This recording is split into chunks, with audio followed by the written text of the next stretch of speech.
کراچی کی معروف دینی درسگاہ جامعہ علوم الاسلامیہ بنوری ٹاؤن نے فتویٰ دیا کہ پب جی گیم کھیلنے والا دائرہ اسلام سے خارج ہو جاتا ہے۔ یہ فتویٰ دارالفتہ جامعہ علوم الاسلامیہ بنوری ٹاؤن کی جانب سے ایک شہری کے سوال کے جواب میں دیا گیا۔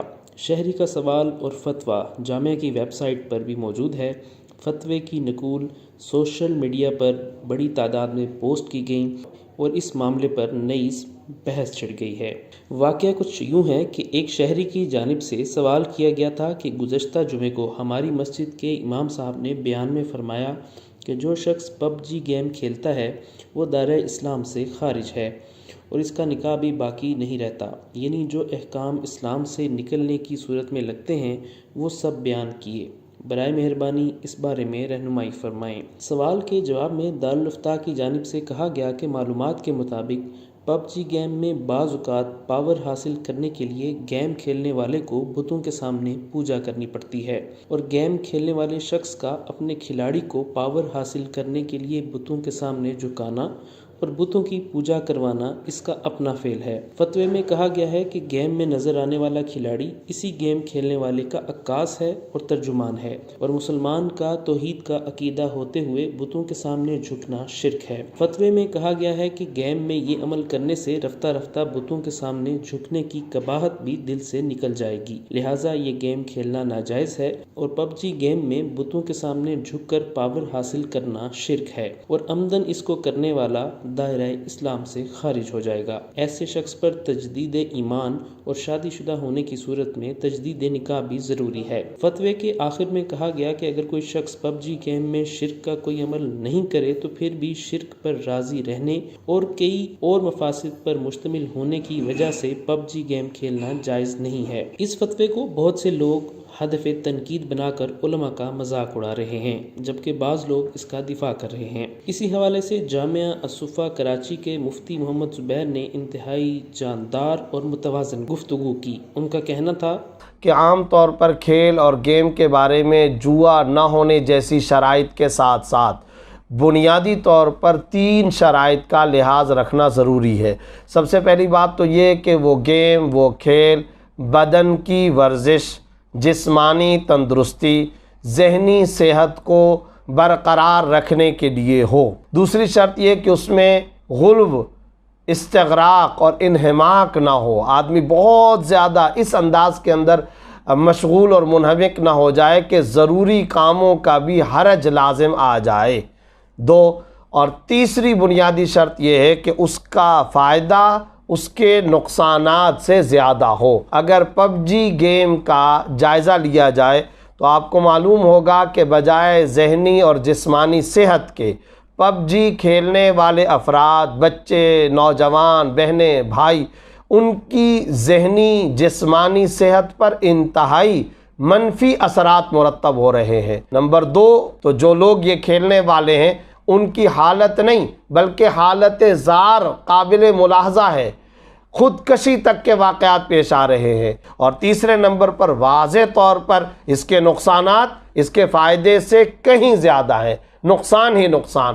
ان تمام پہلوؤں کو اگر سامنے رکھا جائے تو واضح طور پر فتویٰ یہ ہے، شرعی مسئلہ یہ ہے کہ پب جی گیم کھیلنا، اس میں مشغول ہونا، اس ایپ کو استعمال کرنا حرام ہے، ناجائز ہے، گناہ ہے، اس سے احتراز کرنا شرعاً ضروری، واجب اور لازم ہے۔ تاہم ایک فتویٰ آیا ہے جس کے اندر اس میں کفر کا اور باقاعدہ نکاح ختم ہو جانے کا حکم بھی لگایا گیا ہے کہ چونکہ سوال کرنے والے مستفتی اور سائل کی طرف سے اس فتوے کے اندر سوال میں باقاعدہ یہ بات درج ہے کہ بٹن دبا کر بتوں کے سامنے سجدہ کرنے یا بتوں کے سامنے جھکنے کا ایک معاملہ پیش آتا ہے، جس کی وجہ سے ظاہر ہے کہ فتوے کے اندر یہ بات لکھی گئی کہ اس کھیل کو اس طریقے سے انجام دینے والا دائرہ اسلام سے خارج ہو جاتا ہے اور اس کا نکاح ٹوٹ جاتا ہے۔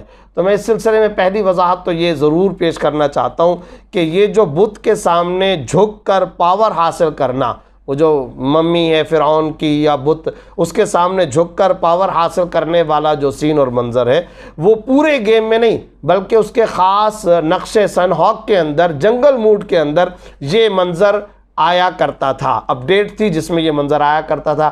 مگر پب جی کھیلنے والے نوجوانوں سے جب یہ بات معلوم کی تو ان بھائیوں نے یہ بات بتائی کہ یہ 4 مہینے پہلے مسلمانوں کے شدید رد عمل اور ریئیکشن کی بنیاد پر، بلکہ ایک طرح سے احتجاج کی بنیاد پر اس منظر کو ختم کر دیا گیا۔ تو جب یہ منظر ختم ہو گیا اور اسی بنیاد پر کفر کا فتویٰ تھا، تو اب یہ بات ذہن میں رکھنی چاہیے کہ وہ وجہ نہیں پائی جا رہی جس وجہ کی بنیاد پر اس کفر والے فتوے کا اس پر اطلاق کیا جا سکے، لہذا وہ بات اب ختم ہو گئی کہ یقیناً یہ حرام ہے، ناجائز ہے، جس کی تفصیل عرض کر دی ہے اور اس سے بچنا ضروری ہے۔ مگر اس طرح گیم کے اندر اگر کوئی بت کے سامنے جھکنے کا معاملہ کرتا ہے تو وہ ایک سمبولک اور علامتی معاملہ ضرور ہے، مگر عقیدے اور نظریے کی بنیاد پر وہ کفر پہ پلیئر اور کھلاڑی راضی نہیں ہے۔ چنانچہ اگر اس کو الگ سے پوچھا جائے کہ کیا تم بت کے سامنے سجدہ ریز ہونے یا بت کے سامنے جھکنے یا اس سے پاور حاصل کرنے والے کفریہ اور شرکیہ عقیدے کے قائل ہو، کیا تمہارا یہ نظریہ ہے؟ تو ہرگز یہ نظریہ نہیں ہے۔ تو جب اس کا یہ نظریہ نہیں ہے، اس کا یہ عقیدہ نہیں ہے، لا یخطر ببالہ الرضا بالکفر، یعنی اس کے وہم اور اس کے خیال اور اس کے گمان میں کفر نہیں گزر رہا اور کفر نہیں آ رہا، تو پھر اس لعاب کو، اس کھیل کو کفر پہ رضامندی کی دلالت اور اس کے قائم مقام کیسے سمجھا جا سکتا ہے؟ اس لیے کفر کا اطلاق کرنا یا کفر کا فتویٰ لگانا بظاہر مشکل ہے۔ جبکہ بعض دیگر علماء کرام نے بھی اپنی اپنی رائے پیش کی۔ برطانیہ سے تعلق رکھنے والے مولانا امام عطا اللہ خان نے کہا، پاکستان سے ایک بڑے مفتی صاحب یورپ کے دورے پر تشریف لائے۔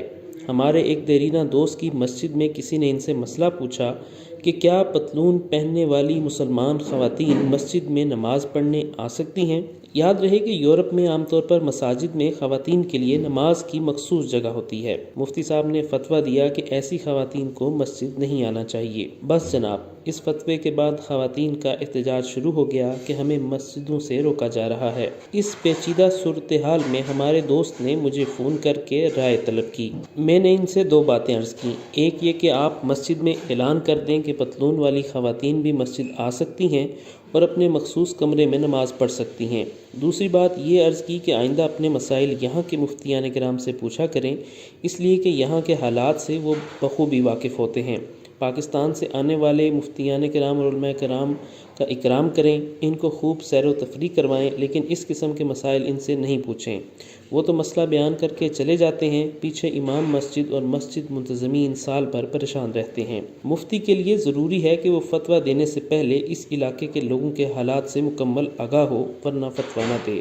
یہ قصہ اس لیے بیان کیا ہے کہ بہت سے پاکستانی دوست مجھ سے بعض دفعہ ایسے مسائل پوچھتے ہیں جن کے جواب میں یہ مشورہ دیتا ہوں کہ وہ اپنے علاقے کے مفتی صاحب سے پوچھ لیں، جس کی وجہ یہ ہے کہ مجھے برطانیہ میں رہتے ہوئے اب طویل عرصہ ہو چکا ہے اور بعض دفعہ پاکستان کے حالات سے مجھے پورے طور پر آگاہی نہیں ہوتی، اس لیے مجھ سے بہتر جواب وہاں کے علماء دے سکتے ہیں۔ جبکہ جمعیت اہل حدیث کے رہنما علامہ ہشام الہی ظہیر کا اس حوالے سے کہنا تھا کہ مفتی سوال کا جواب دینے کا پابند ہوتا ہے۔ جب سوال یہ ہوگا کہ بت کو سجدہ کیا جاتا ہے جائز ہے یا نہیں، تو جواب اتنا ہی ہوگا کہ حرام ہے۔ پب جی متعلق جامعہ بنوریہ کے فتوے کو لے کر استہزاء کا بازار گرم ہے۔ اصل میں بسا اوقات بہت سنجیدہ حضرات بھی مولوی کی بات سنتے ہیں، اچھے خاصے نامعقول ہو جاتے ہیں۔ تو اس معاملے میں بھی یہی ہوا۔ جو لوگ فتوے کے بارے میں کچھ معلومات رکھتے ہیں، ان کو معلوم ہے کہ مفتی کے جواب جتنا ہی سوال اہم ہوتا ہے۔ اب سوال کیا جائے گا کہ جناب کھیل میں ایک بت کو سجدہ کرنے پر کھلاڑی کو پاور ملتی ہے، تو اس سجدے کے بارے میں کیا حکم ہے؟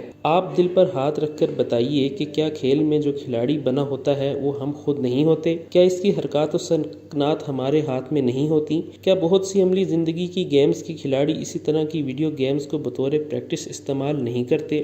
انہی سوالوں کے جواب میں مفتی صاحب کا جواب چھپا ہے۔ یہ انتہائی خطرناک رویہ ہے کہ مولوی جو بھی بات کرے اسے نفرت کی نگاہ سے دیکھتے ہوئے ہمیشہ ہی رد کرنا۔ اس فتوے پر اگر اعتراض ہے تو یہ اعتراض کیجئے کہ نہیں جناب، اس میں کوئی ایسی بات نہیں کہ بت کو سجدہ کیا جاتا ہے، لیکن اگر بت کو سجدہ کیا جاتا ہے تو بھائی اسلام میں تو بت پرستی کا یہی فتویٰ ہے، بھلے آپ کو اچھا لگے یا برا۔